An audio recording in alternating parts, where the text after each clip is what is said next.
Well, welcome to Inviting Shift. It is a new season, and this year or this season, we're going to talk about anxiety. I'm your host, Christina Smith, and today we have Sarah Whalen on. Sarah is has been on our podcast before talking about embraining and those tools, and they were really awesome. And now she's really focusing a lot on whole body health, and I think it's awesome. So I wanted to bring her back because both of us have indeed experienced anxiety in the past and may still experience anxiety in the future. It's a common thing that can happen to people that come in and out. So welcome, Sarah. Thanks for joining us today. Thanks, Christina. It's my pleasure to be here. It's nice to be back with you again. Yes, I'm excited. So just tell us a little bit about what you do and who you help, just so we're on the same track. Yeah, so as you mentioned, I am an embraining or MBIT master coach, which is a facilitated process for aligning your head, heart, and gut so that you can maximize the wisdom in your decision making, working from all of those beautiful wisdom centers, and also an integrative nutrition health coach. So kind of mixing a little bit of that ancient wisdom with modern science and bringing it all together into whole body health and wellness, and been focusing a lot on the spiritual aspects of that health and wellness lately too. So I love that because they're all interweaved. We can't have spiritual health completely without physical health and without emotional health, and doing all of the inner work along with the outer work. That's right. That's a perfect combination. You're going to be able to help a lot of people with all of those skills. So today we were going to talk about the connection between our physical health and anxiety. So it really is that inner working between the outside health and the inside health and how that works together. And I thought this was a really great topic because I was just telling Sarah that when I went through health coaching school and changed all of my health problems, basically because I had gut problems. That was the big indicator for me, because it was, I've lived with anxiety all my life, so I wasn't really sure what that was, but I knew that when I got gut problems, that something new was happening. And so I tried everything, and then finally I was like, well, maybe if I change my eating habits, because I was on a diet of Doritos and Pepsi, maybe if I changed, a few things, I would feel better. And I did. I changed a lot of things. And then what I realized is that as my physical health got better, I had completely less bouts of depression or anxiety or all those, down periods that we all go through. I had less of them. I had less emotional outbreaks. And my body felt better. So it really is connected, and there's all kinds of research out there that can tell you it is. Yeah, it's fascinating how much more information is coming out on a regular basis that is teaching us about that strong connection between our gut health and everything else that's going on in our body. Your gut microbiome is really setting the stage for how well your body manages all of the rest of your systems. Like hormones. Hormones, yeah. All the happy hormones come from the gut, or 80% of them are triggered by what we eat. So if we're eating garbage, we're missing 80% of our fun hormones. Right. Yeah. The serotonin that we need in order to stay above a level of depression is largely stems from your gut, and it travels up from the gut. It travels up the vagus nerve up into your cephalic brain, and that's where you experience the feelings of depression or anxiety. But it all has to do with where are you at in your gut.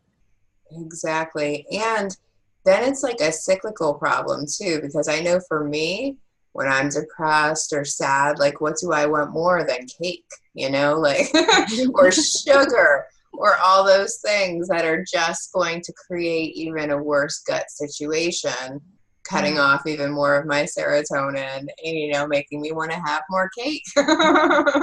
just read the other day about the percentage of information, the way it travels. We have neurotransmitters in our gut that are sending and receiving information all the time.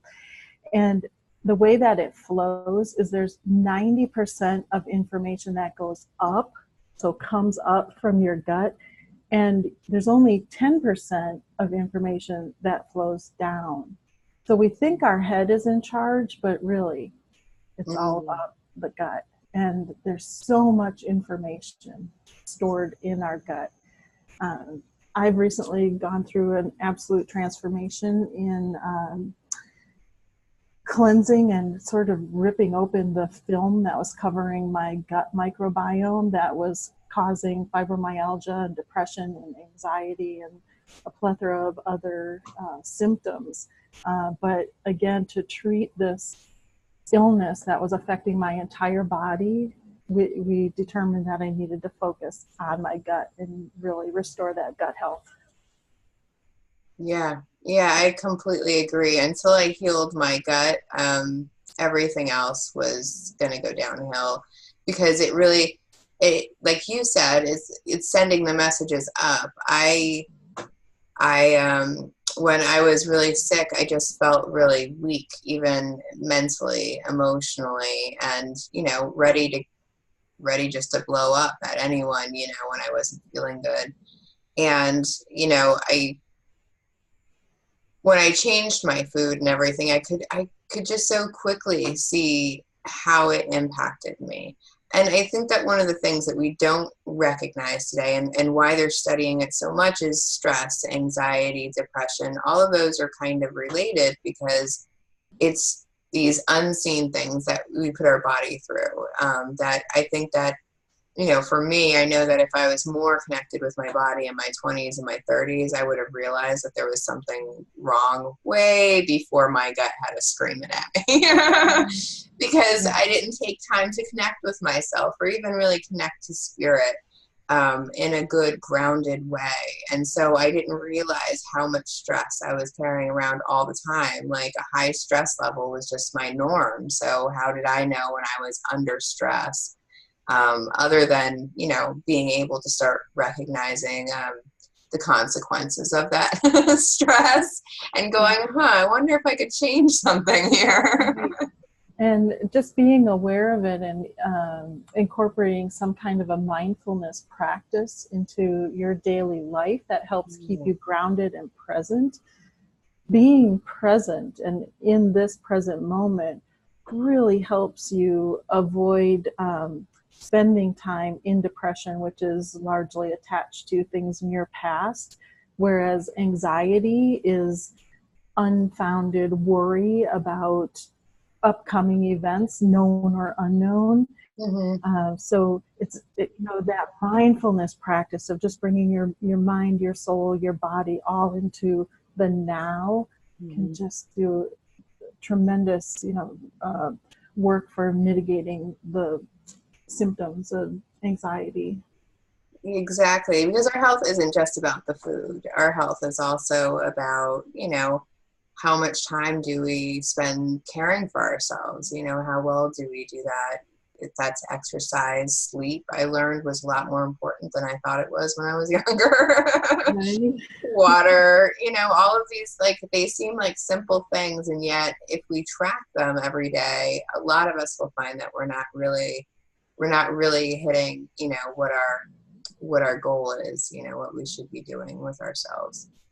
So we did talk about gut problems, but just some of the ways that anxiety can impact our health. So if we are often anxious, some of the ways is that it shows up in GI problems. Again, I'm not going to tell you which came first, the chicken or the egg, because chances are they both grew together, So, Sarah's got a story where she was saying she got the anxiety from illness. Is that what you were saying? You were saying that to me earlier, so repeat that. Did you say?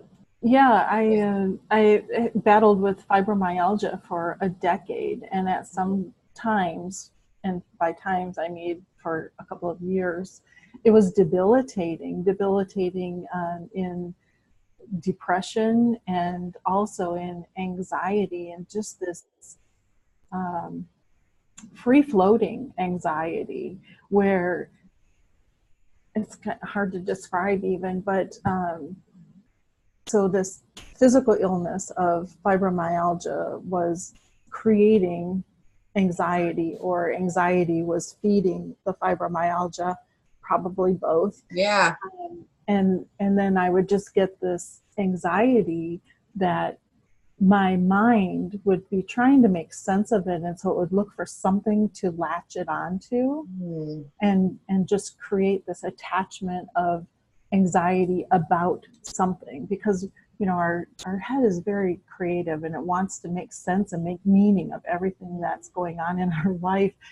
And to have just this weird free floating stuff, it's like, oh, I need something to to anchor that to. Yeah, it's been quite the process for the last 6 months, really, to go through and break up that microbiome film that I had in my gut, and clear out the fibromyalgia, the pain, the inflammation, and with that also cleared out depression and cleared out anxiety. So it's the first time in a decade where I'm not feeling debilitated by anxiety. Yeah. And the great thing about that is that even though, if you've never cleansed your body or done a lot of work to really get back to a lower stress zone, once you start doing the things, like for me at least, when I started doing the things and I got to that point where it was like, wow, it's been months since I, have gone to the hospital with gut issues, or I, had a really downtime, like that's amazing. Like it took a while for me, and then I really started feeling into that feeling, so that when I start veering off the path, because I'm one to first drop exercise movement at all. I am a homebody. I work in front of my computer, so it's not a big deal. So exercise is the one thing that drops off, and I can feel the difference that happens in my body when I'm not doing the things that I know that it needs and it really wants. And then you become more mindful of that. Like I'm mindful of my stress now, because I check in with my body throughout the day, and I'm like, ooh, there's that shoulder tightening up again. I can feel it, So it definitely has to do with mindfulness, in addition to, what we do for ourselves. But really quickly, so GI problems. So that's where a lot of them really start. Like Sarah was saying about, our immunity system and the gut lining. It can really get bogged down. And when we're not taking in all of the nutrients out of our food, and our stomach can be bogged down, and then next day we try to eat good food and we're like, why aren't I feeling better? Well, your stomach is still bogged down with a bunch of junk. So sometimes something, like a Whole30 or a cleanse, or, some kind of whole food diet, like go on a whole food diet long enough and that stuff will start to break up. And other things that you can do, consult a health coach or, a doctor, whoever you rely on for your medical information, because there are other things that you can do. Definitely a really good probiotic helps. At least it did for me. And it depends on your condition. So I'm not giving medical advice, but there's ways to heal that gut and get back to, it's almost like a clear thinking kind of space. So it's really what we put in our gut is really putting shades on our eyes, on our perspectives, even though we may not realize it. And it can impact heart disease is a huge one that, anxiety will impact. Again, just like Sarah was saying, it'll lower our immunity, because our gut is also, the start of our immunity system. It gets nourished, our whole body gets nourished through the gut. And if it's not getting that nutrition, where our immunity is going to be really low, because our white blood cells are now fighting food that's actually, we call it food, our body doesn't, that type of stuff. Right. Our body thinks it's being attacked by the food that we're eating, and to a large extent that's true with all of the processed and prepackaged foods that are available to us now.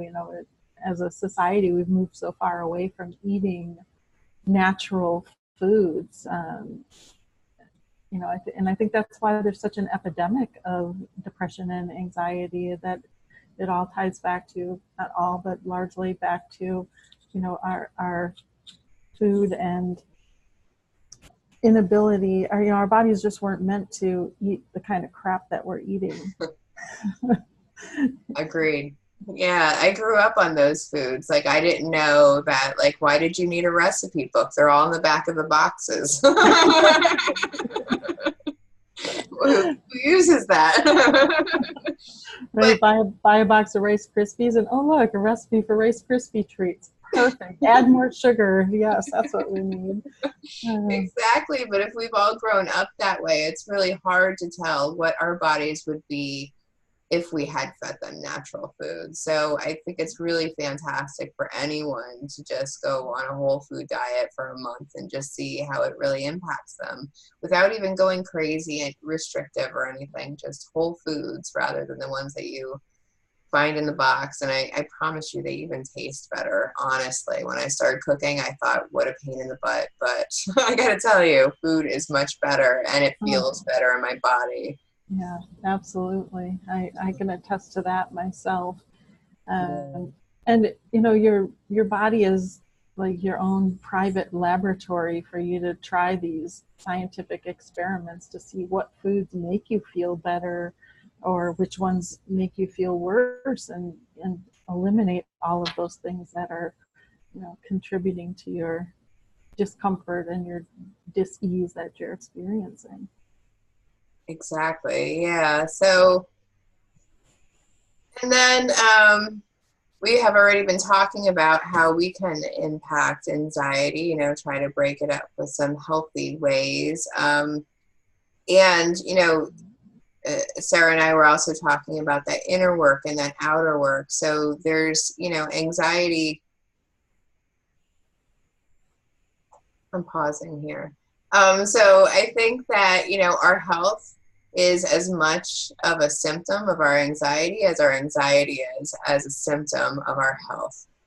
Because the two of those, chances are you don't have really strong anxiety and you feel healthy all the time. Or because worrying does not create a peaceful, healthy atmosphere.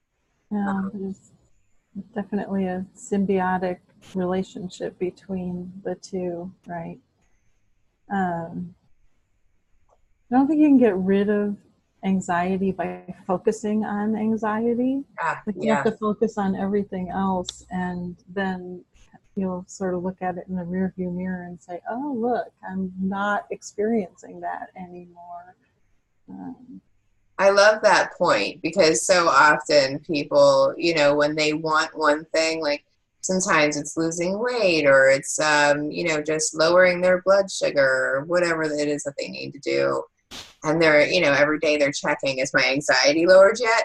Is my blood, how much do I weigh? And it's like, that is not helping. No. That's focusing on the problem. And I completely agree with you. The point is to focus on the solution, right? Yeah. So if you don't want anxiety, what is it that you want, and focus on that. Focus on that. And probably to that point, if you wanted to have a practical way to limit or get rid of your anxiety, I would say get deeply into a gratitude practice. Mm-hmm. Practice gratitude and really embody what it means to be grateful and thankful. And even express gratitude for your anxiety and for the information that it's giving to your body, for what your body needs right now, but to turn everything around to a positive, and see where that leads you. So I love that. And I go a little deeper with a gift philosophy, if you can find the gift in it. Because it's one thing to be like, yeah, I'm grateful for my legs because they walk, but if you can find the gift, like now, like I'm grateful for my legs, yes, because I can walk, but also because they're strong, because they hold me up. Like if you can find the true gift in it, and I know that this really stinks, right? Because some people say to me, well, if awful things are happening to me, how can I find the gift? Well, I promise you, you're going to find happier things if you look for the gift than if you look for validation of why it's not working, or why, you know, it's the same, or it's terrible, or all those lovely stories. We love our creative stories, as you were talking about, that we love to tell ourselves. So tell yourself a new story. That's basically what it is, whether it's just looking around, being grateful for what you already have, or, you know, finding that gift. You know, how is this thing that seems like it's hurting you actually helping you? Right. I just went through something that was really, really challenging with in a relationship, and it stunk. It was like the worst thing that ever happened in that relationship. Yet at the same time, because I was constantly looking for the gift, I was like, oh, right, Christina, remember when you were saying that you wish you could be more grounded in tough situations and conversations? Yeah, this is the universe saying, well, here you go. Here's a chance to practice. Yeah. Yeah. So, and then I got that gift out of it. And although it still stunk, like, there was that part of me that was proud of myself for, you know, being who I wanted to be in that moment. And that was the work, right? That was the gift. It doesn't mean that I ever wanted to have that situation happen again. It just means that, wow, like I'm really lucky that the universe felt I was ready for this challenge. Like it must mean that I am really getting this skill, and I did well. So, you know, and it is a skill. It's like anything else. You have to continue to practice it to really cultivate and develop the skill. And the amazing thing about the plasticity of our brain is that it will believe whatever we tell it. So if you know, or if there's a situation that historically you would have looked at like this is a bad thing, but if you look for the gift in it and really express, yes, there is a gift, or at least a valuable lesson, something of value in it, and feed that information to your brain, that will become your new truth. Mm-hmm.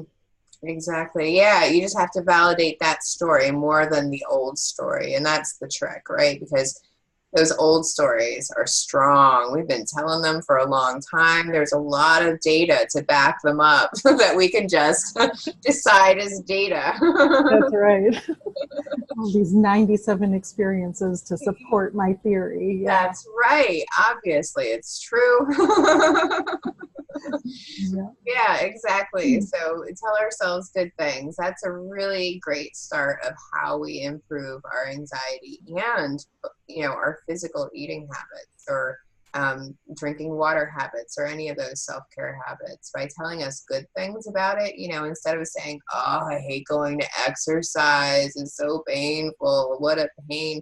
Like, I always like to think about how I feel at the end of it, because I know at the end I'm going to feel really good, even though if I continue to think about how much struggle it is to get there and do it, I could easily talk myself out. But if I say, no, this is, remember how good you feel and how much energy you get then, and then that's how I convince myself to go do that thing. Yeah, that's good. Yeah. So ways to improve, we're still on this, ways to improve your health. So we talked about food. It really depends on who you are in your diet. I like to believe everybody's individual, and their taste, their preferences, and what's good for their body. And, you know, I'm in the understanding that most people really know what's good for them. We just decide to go with what's easy. Yes, we do tend to be lazy creatures by nature about some things.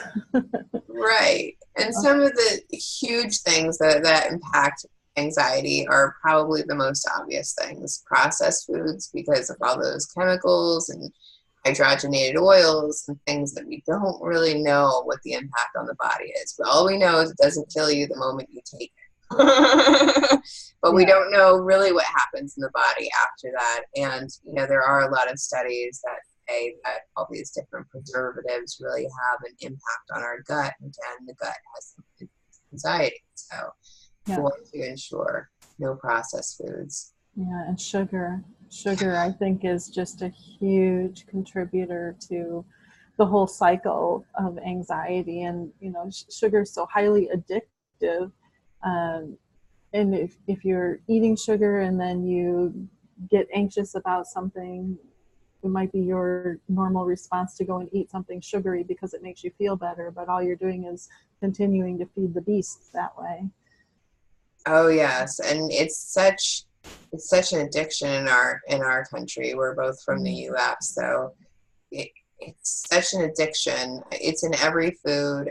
There's companies that deliver food to Europe, make complete different recipes because they're not allowed to have half the stuff that is in our food. Most of it is sugar, high fructose corn syrup. My God, if you could just inject the sugar into your veins, that's basically what it is. Yeah. Yeah, sugar is going to always put off your hormones and mess them up. So that's a bad one. And then touching on that one, everybody's then like, well, let me just go use the artificial sugars then. Those are processed foods. Those are not real food. And by calling them food is very generous. Some of them are like poisons. One is the feces of a bacterium. That's how gross these things are. Your body was not intended to have those. And there are studies that say that people who drink diet soda actually consume more sugar than other people because then they start snacking. Once you fake your body's like, yeah, but where's the sugar? Yeah, that's nasty stuff. I actually don't like any artificial sweeteners. Even the raw stevia that's available is still highly processed, and I have to say I don't trust the processing system. Well, I'll tell you what I did one year is we got a stevia plant, an organic stevia plant, and grew that. And I would pull leaves off of that and just mash it up and put it in like iced tea or something, just for a little bit of sweetness. I knew nothing else was processed with it, so I was fine with it. But yeah, I mean, you could go with something more natural like honey or maple syrup. Just, they still raise our blood sugar, so we just want to be aware of that.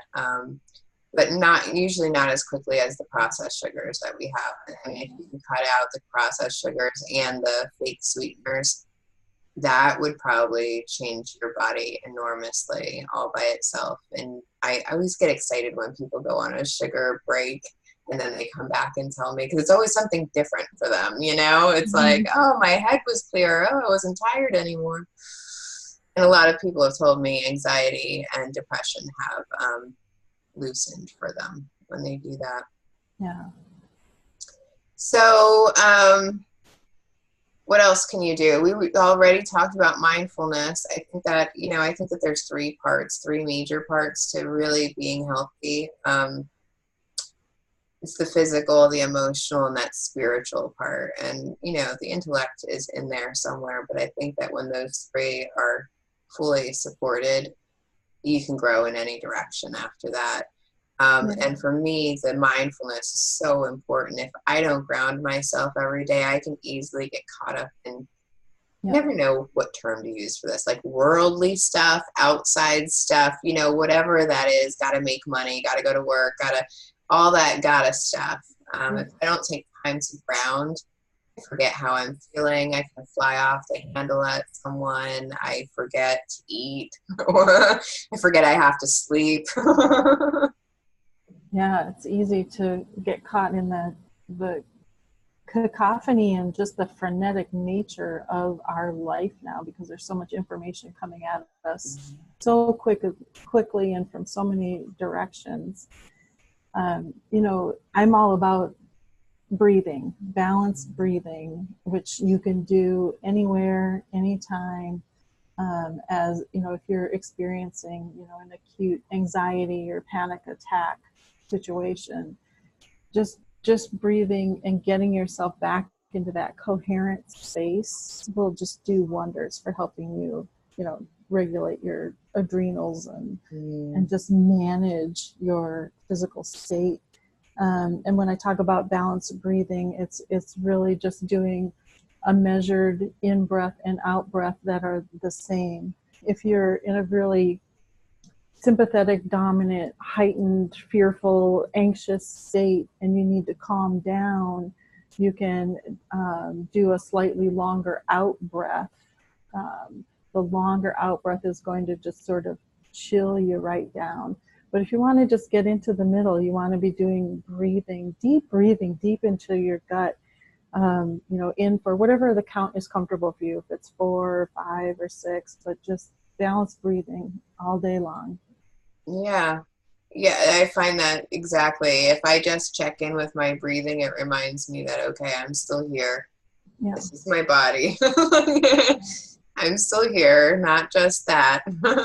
Yeah. I love that. Yeah, that's a great one. What are some other ways that you've learned to calm your anxiety? Because I know with fibromyalgia, that's intense and you're in pain at the same time of the anxiety. So that's like the monster that feeds itself. Yeah. One of the other things that I'm really quite fond of is every night when I go to sleep, I turn on a meditation that has some binaural beats in it. And you can just Google, binaural beats. And actually, I think it's 528 hertz is the frequency for helping to manage anxiety and depression. So you can find a beautiful meditation. It's not words, it's just music and those binaural beats that just play that while you go to sleep, and it will just help, regulate your system, help get you out of that state of anxiety, wake up feeling a little bit happier. Yeah. Or maybe even 5 minutes as a break at work if you're feeling hot under the collar or whatever, you can just take a moment and listen to a minute or two. Yeah. And just breathe. Anything will help, definitely. I mean, because all we are is energy. We are constant vibration ourselves. So if you listen to something that helps bring that vibration into a rhythm that's calmer, you're going to feel better. Yeah, exactly. And then another exercise, if you're really struggling at the moment, let's say you just have some intense anxiety going on, is one of the things you need to do is just shut out all of the external stimuli that's coming into your body. So you can do an exercise that's called the 5-4-3-2-1 exercise. And just sit and look at 5 and name these 5 things you can see. And just look around you and name 5 things you can see.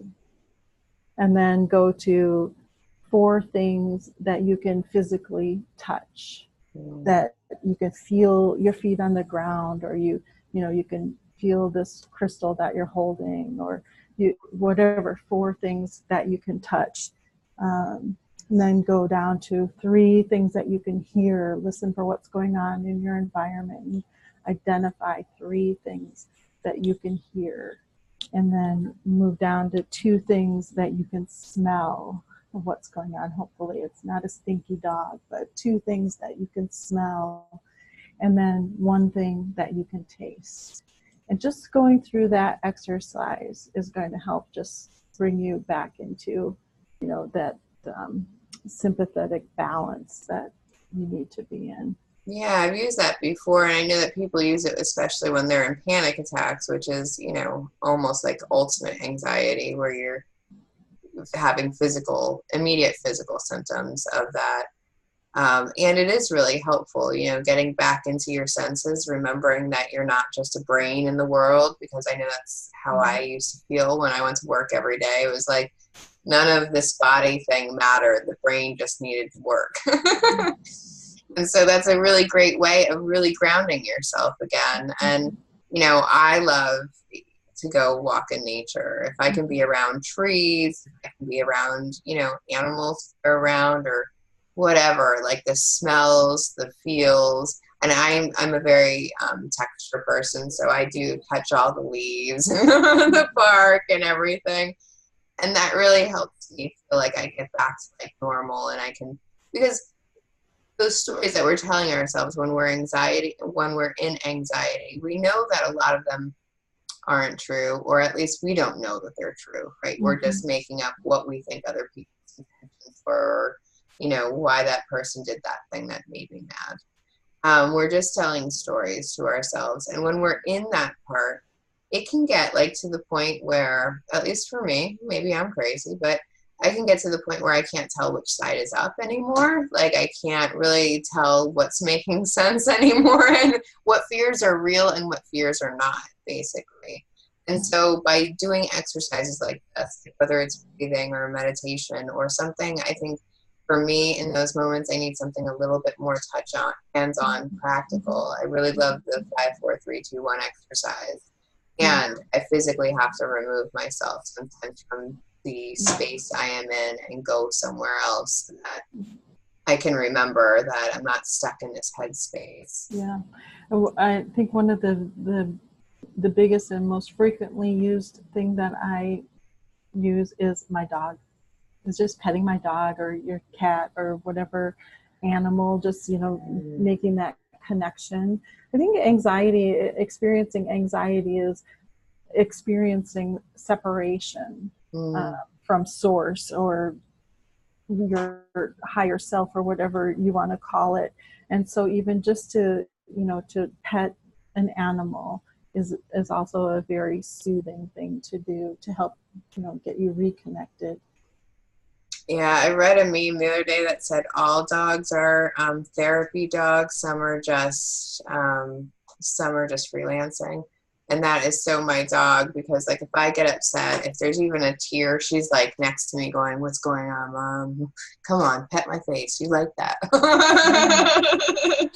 And it's so true, because I can't really stay mad when I'm petting her, because she's the sweetest thing. I think everybody who has anxiety should have a dog. I think so too. Or if you're not a dog person, then a cat. Cats work too, but they're a little bit, snotty.